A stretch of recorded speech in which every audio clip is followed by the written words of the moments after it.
भक्तों, एकादशी व्रत का बहुत ही महत्व है। तो चलिए शुरू करते हैं एकादशी व्रत की कथा।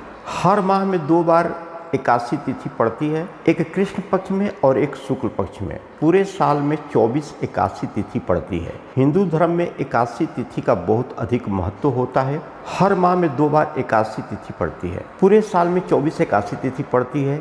हिंदू धर्म में एकादशी तिथि का बहुत अधिक महत्व होता है। एकादशी तिथि भगवान विष्णु को बहुत प्रिय होती है। इस दिन विधि विधान से भगवान विष्णु की पूजा अर्चना की जाती है। हिंदू पंचांग के अनुसार वैशाख माह में कृष्ण पक्ष में पड़ने वाली एकादशी को बरुथनी एकादशी के नाम से जाना जाता है। एकादशी के दिन भगवान विष्णु के 52 अवतार की पूजा अर्चना की जाती है। इस पावन दिन व्रत कथा का पाठ करने से सभी पापों से मुक्ति मिल जाती है। एकादशी व्रत कथा इस प्रकार से है। कहानी शुरू करते हैं। कथा प्राचीन समय में नर्मदा नदी के किनारे मंधाता नाम के राजा रहते थे। राजा का धर्म निभाने के साथ ही वह जप तप करते रहते थे, साथ ही प्रजा के प्रति दया भाव रखते थे।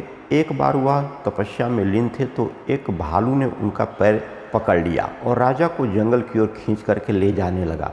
तब राजा ने भगवान विष्णु जी से प्रार्थना की कि हे प्रभु, आप हमें बचाएं।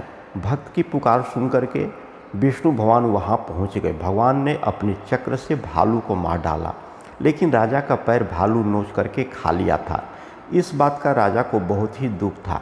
राजा को दुखी देख करके भगवान विष्णु जी ने कहा कि राजन, भालू ने तुम्हारा पैर काट खाया है, वह तुम्हारे पूर्व जन्म का पाप है, जिसकी सजा तुम्हें इस जन्म में भुगतनी पड़ रही है। राजा ने इसकी मुक्ति पाने का उपाय पूछा तो भगवान विष्णु जी ने कहा कि राजन, तुम मेरी बराह अवतार मूर्ति की पूजा बरुथनी एकादशी का व्रत धारण करके करो। इससे तुम्हारे पाप कट जाएंगे और व्रत के प्रभाव से दोबारा अंगों वाले हो जाओगे।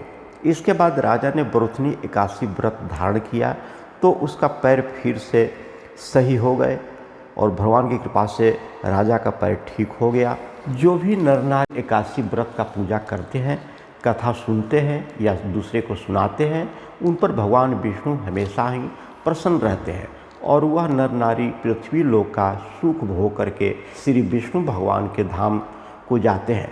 इसलिए सच्चे मन से एकादशी व्रत करें और छल कपट, झूठ, आलस, निंदा और दुराचार, किसी को सताना, ये सब छोड़ करके प्रभु विष्णु भगवान में आस्था एवं विश्वास रखें। आपकी सारी मनोकामनाएं भगवान की कृपा से पूरी होगी। धन्यवाद।